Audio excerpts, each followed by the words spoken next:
Okay, welcome to Reality Bytes. This is Desley Casey Pavlic. and today we have Michelle with us.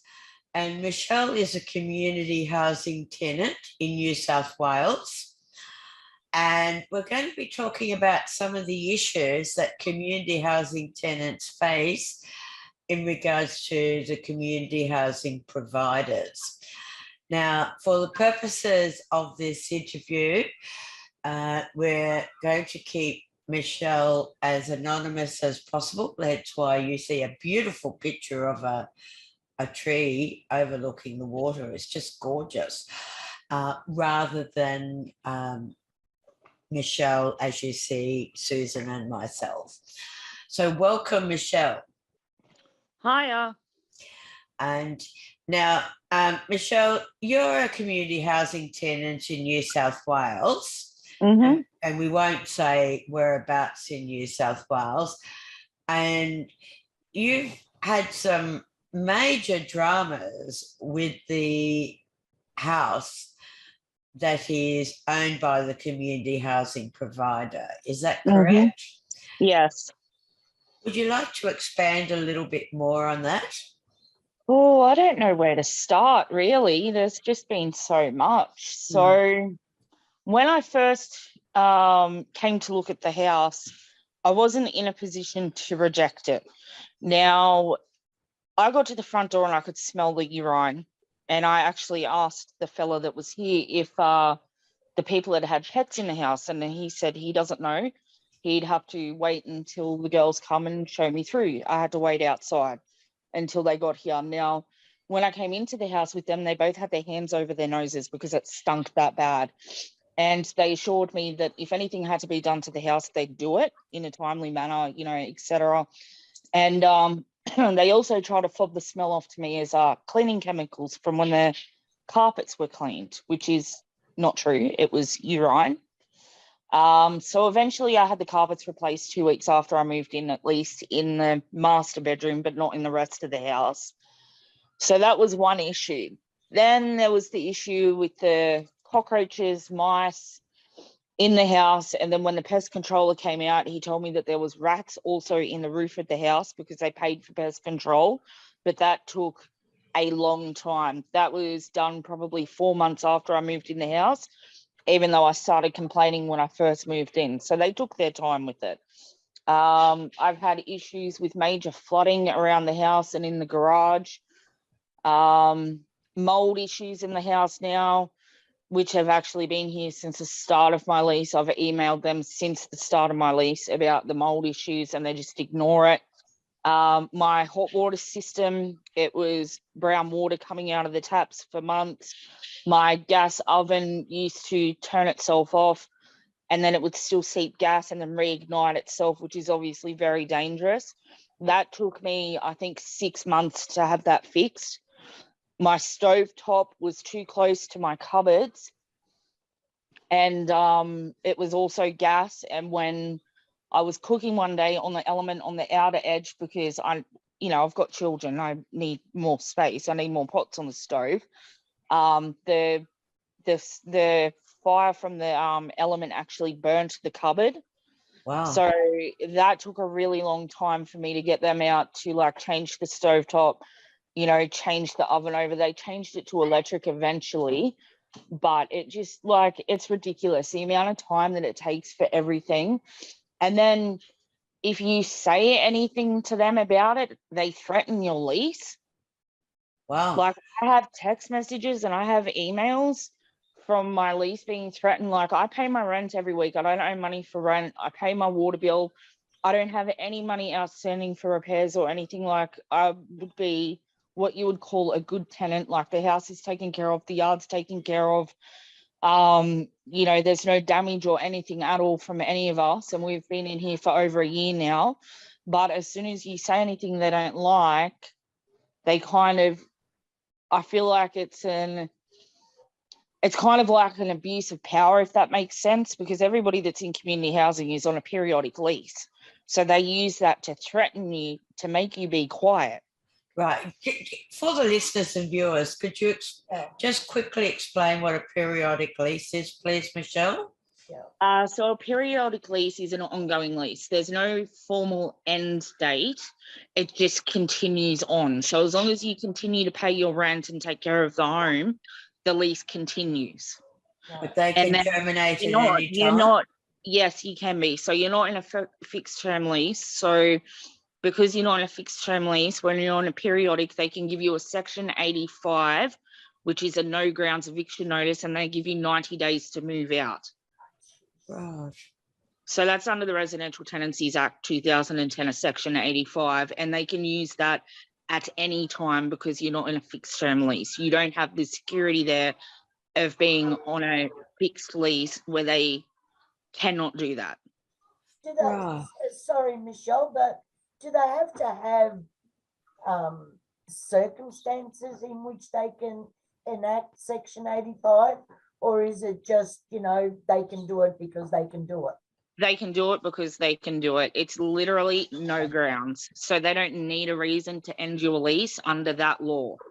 It's a no grounds notice. It's like, that's it. There's no reason, no grounds. Get out. You've got 90 days.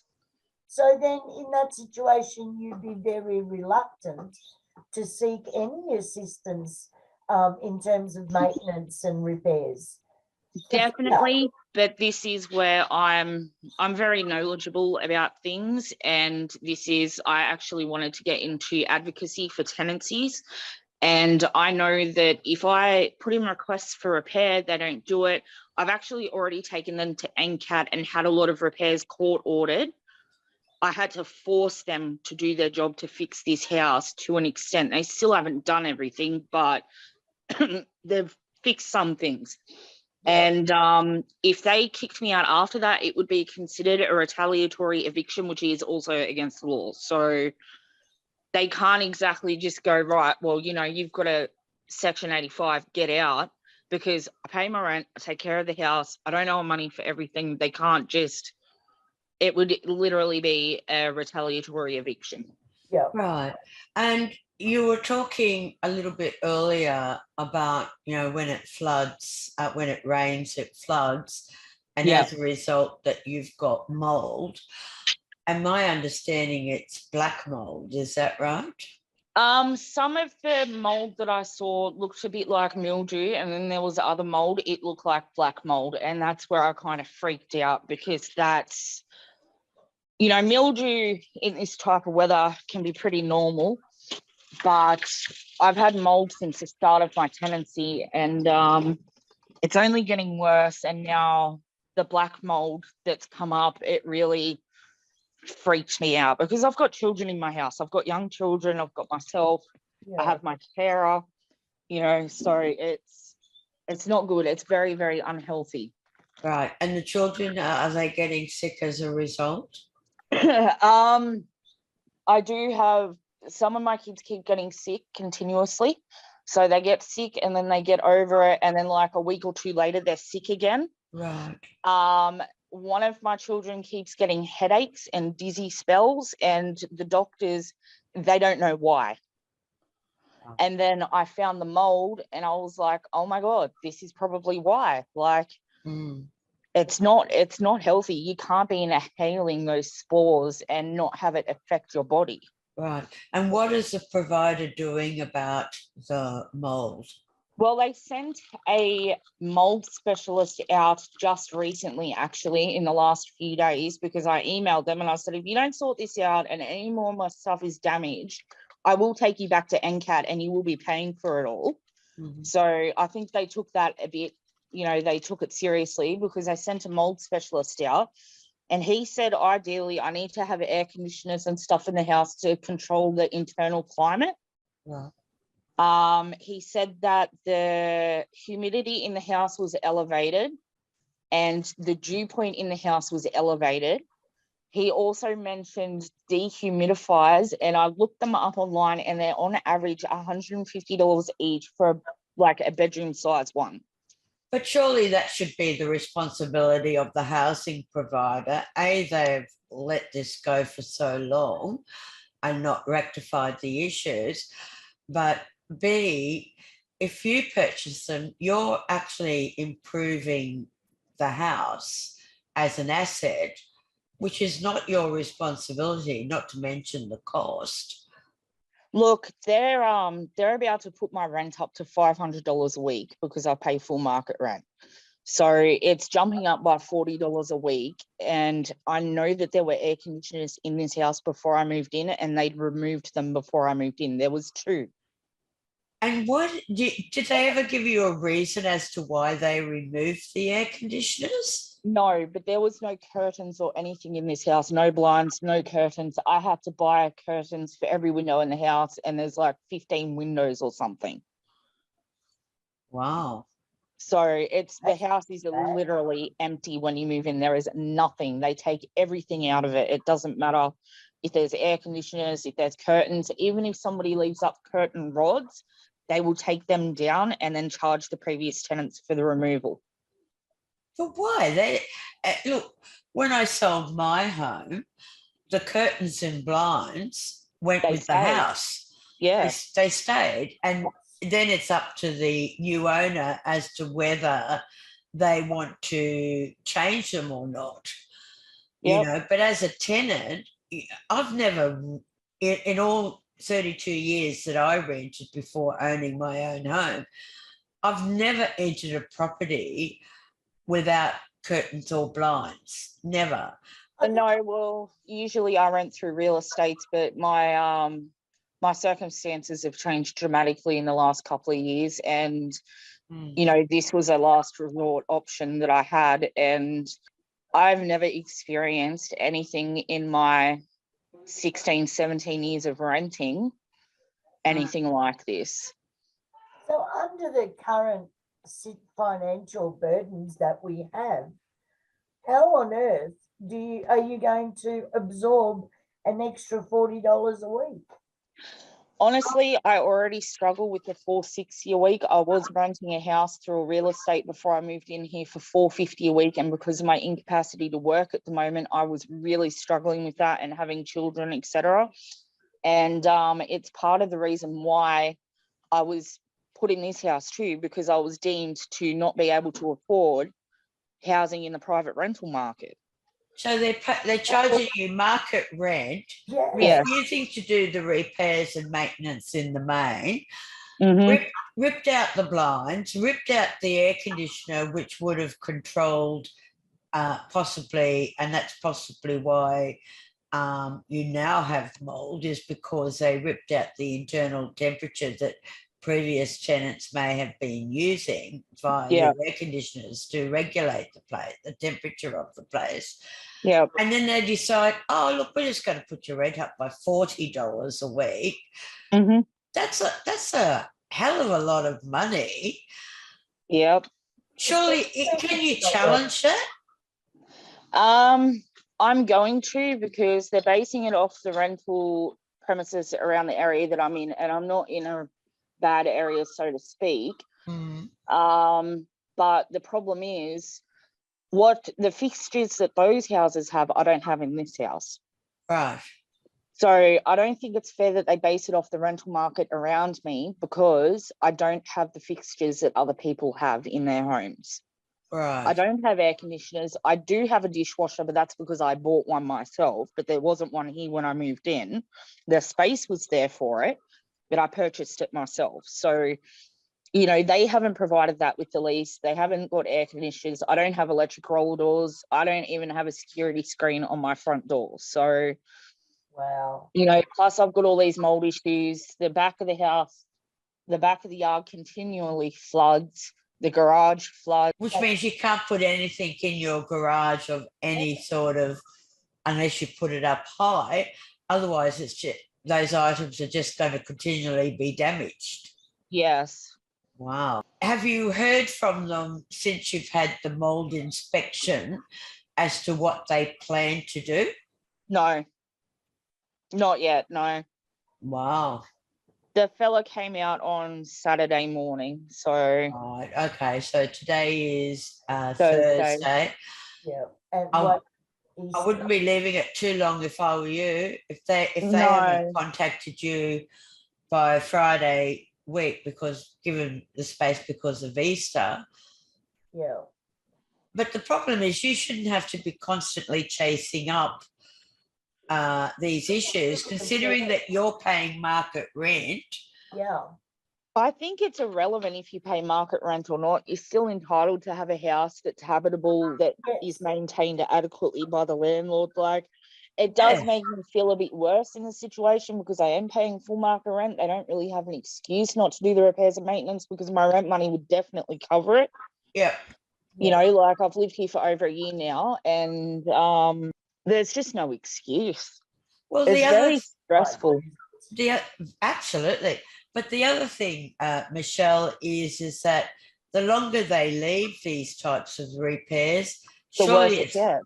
well, not only the worse it gets, but the more it's going to cost to rectify.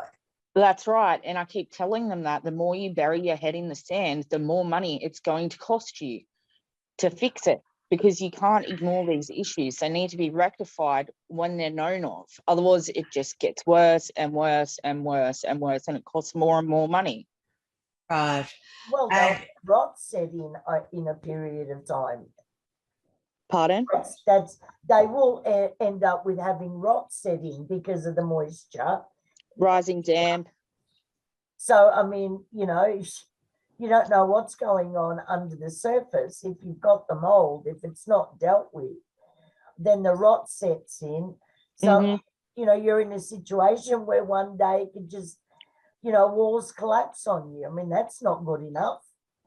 No, and I know for a fact that they were aware of the flooding as well at this house before I moved in. And they made no attempt to rectify it. So what they did was they put these drains in the backyard that led to nowhere. They were like a bucket in the ground with a grill over the top and a couple of troughs with grills over the top that led to nowhere. They were not connected to any plumbing or anything. I actually spoke to the previous tenants a few times about this. I got their phone number and contacted them because I know a few people around and whatnot. And yeah, they enlightened me to a lot of it. They had sandbags here to help with the water and that kind of thing. And the provider that I go through, they fobbed it off. Like, no, it wasn't an issue. And I'm like, I have text messages. I've spoken to the previous tenants. I know their names. I know where they live now. You know, like, I know they were here for 7 years, blah, blah, blah, blah, blah, blah, blah. And they kind of like take a step back and go, oh my God. Yeah. Wow. Wow. Just feeling completely negligent in their duty of care. Definitely. And I've told them that. I've emailed it to them. I never hear anything back. They are supposed to get back to me within 21 days, sorry. And it doesn't matter how many email complaints I put through, I never hear anything back. I've had the CEO at my house. He's actually come to my house to have a look and ordered more works to be done, but they didn't really do anything else. They just had some pipes put in that don't do anything. It's to make it look like they're doing something, but they haven't really done anything. I mean, they ripped up half the yard and put new drainage in, but they didn't touch the other half of the yard where all the water mainly accumulates. Wow. Okay. So it's kind of like they're trying to do things in piecemeal. Yeah. It sounds to me, quite frankly, that basically they should be putting you into you and your family into emergency accommodation. Black mold. You don't muck around with black mold. No, you don't. And they need to be putting you in and paying to put you into emergency accommodation, you and the family, until such time as they rectify all the issues so that you could shift back in. Now, they really should have been rectified before I moved in here. Absolutely.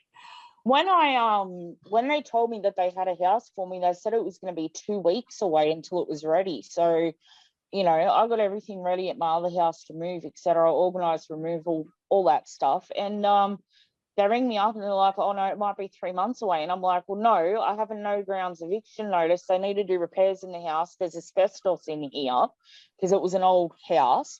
I said, I can't be living here when they do the repairs. That's why I need to move out. You know, that's why it's a no grounds notice. Yeah. And they're like, oh, all right then. And they told me which street the house was on. They didn't think I'd figure out which number, but, you know, I'm a bit smarter than that. And my carer actually drove me here. And it turns out that he's known my neighbour for 35 years. And she said that nobody had been here in weeks to do anything to the house. The house was fully boarded up. The only thing that they'd done recently was 3 weeks prior, they came and mowed the lawns, but they didn't do anything in the house. Wow. So I went into the office and I spoke to them. I said, how come you can't tell me what's going on with this house, but I can find out more than what you know? I can tell you now, nobody's been there in at least 3 weeks to do anything. And yeah, so, and when I moved in here too, there was like crap everywhere in the bathroom from where they'd ripped out some of the tiles. They'd left a pile of bricks and tiles on the bathroom floor. And I had to wait like 2 weeks for them or something for them to come out and actually fix that. And I just left it. I wasn't going to clean it up. That's not my, you know, I just said to the kids, have a shower in this bathroom. And yeah, like the house, yeah. It's like a demolition site that they I'm grateful to have a house considering the circumstances, like I really am, but this is not okay. No, it's not right to treat any tenant the way that you've been treated. And then to threaten my lease on top of that. Yeah. Yeah. I got 1 week behind in my rent a little while ago because I had some medical that I had to pay for. And it was actually pretty expensive. And I told them whatnot, and then I'd already started paying it back. And it was 1 week behind. By the time they contacted me, I was like 4 or 5 days behind in rent. And my property manager had actually called me and threatened me with my lease and said, you know, I'm jeopardizing my lease, et cetera, et cetera. And I turned around and said, look, I've already started paying it back. This is how much I've paid. Here's the receipt numbers, blah, blah, blah. And she said, well, you know, you're jeopardizing your lease. And I said, well, no, I'm not, because for you to legally do anything, I have to be 14 days or more behind in my rent, and I'm not, and I never have been. And they didn't know the law. No, they don't.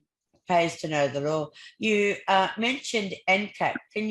What do those letters stand for? Oh, God. NCAT, it's the Consumer Trader and Tenancy Tribunal. All right, okay. And that sort of thing. So are you considering taking them back to NCAP if you know, it sounds to me you've been in there a year. They've had a year to rectify all these issues. Over a year. They've had over a year to rectify these issues. Bearing in mind that they're very tardy, even with a court order, as you mentioned earlier. Would it pay you to go back to NCAP and say, you know, they need to find me emergency accommodation now? I will give them a little bit more time from the mold inspector, because they've only just sent that person out on Saturday. So I don't think it's fair right now, even though I've been complaining about the mold since I moved in here and it's on my report and whatnot from when I moved in. Yeah. I'm going to give them a little bit more time. Right. And then if they keep fobbing it off, well then yes, I definitely will, because I'm not going to take this, and it's not healthy. No, and it's putting. I am gobsmacked, Michelle, that they continue to put you and your children at major health risk because they're too tight-assed or crazy to actually fix the problems. Yeah. Do they want to be sued for health conditions down the track, you know? Yeah. And the nerve to charge you full rent for a building that, you know, isn't fit to live in, because it's going to make you sick. I mean, black mold is well known for making people sick. Yeah, I've sent Desley photos of it. She's seen it. I have before it's obviously been cleaned off, but before it was cleaned off, when I found it, I took photos of it and I sent it to the housing provider, and I also sent some photos to Desley. Yeah. Yeah. Yes. This is too. When they came out to my house, they said, "Oh, well, it looks all right." And I said, "Well, it's already been cleaned off. I used to be a cleaner. I got my carer to do it for me. You know, it's been cleaned properly." But you need to do something. It'll grow back. Right. Yeah. Yeah, if you're not careful, it'll grow back. And yes, I have seen the photos of the black mold. Michelle has kindly sent me a few photos of the property, and it's just unconscionable that they would do that. Michelle, we might leave it there for today because I do understand that you've got a house full of children because of school holidays and that. I want to thank you for your time, but we like to end our lives with a poem. So Sue and I have written a poem. Sue, would you like, and it's called This Old House, OLE. Okay. Well, let's start. This old house is our sanctuary. This old house is our home. This old house needs some attention, or the streets will have to roam. This old house leaks like a sieve when the rain does start to fall. This old house is growing back black mold on the skirting boards and walls. Oh gosh. This old house is part of the community in the area where we do live. This old house has no immunity, even though we try our best to give. This old house needs loving care as we battle the elements together. This old house is groaning in despair as it's battered by the weather. This old house has seen some tenants with little maintenance in intervening years. Now the issues are much greater, causing great despair and tears. This old house needs a new provider to fix all the issues at hand, rather than take our rent money with their attitude of man. And that's our little poem. Penny, for your thoughts, Michelle. Thank you. It sounds very fitting for this house. Was it written for this house? It was. Yeah, but I would say so. that it's not only this house, Michelle. Right. If the provider is doing it to you, the house that you're renting, then they're doing it to other tenants' homes as well. It's not only that. I'm a very strong-headed person, and I challenge them on everything because I'm that type of person. I know my rights, I know their obligations, but I'm speaking up because of the people that are too scared to do that because they think that, you know, they can be kicked out, or they think this or they think that, because they do bully their tenants. Yes. They've tried to bully me multiple times. Yes. Yeah. And you can understand people's fear in today's climate where definitely there is zero affordable rentals out there anyway. So people are more likely to just not shut up and take it. Yeah. Good on you for standing up and you know, standing your ground and knowing your rights. And thank you for coming and sharing your story with us. And you know, we hope that things improve. And we'd like to come back at a later date and get an update or update either one way or the other, Michelle. Yeah, that's fine. If you're willing. So on that note, this is Desley Casey and Sue Pavlic saying thank you very much for watching and listening, and keep up the advocacy, Michelle. You're doing, you know, these days you've really got to stick up for your rights, and hopefully things will improve, and have a great day. Bye for now. Thank you to each other.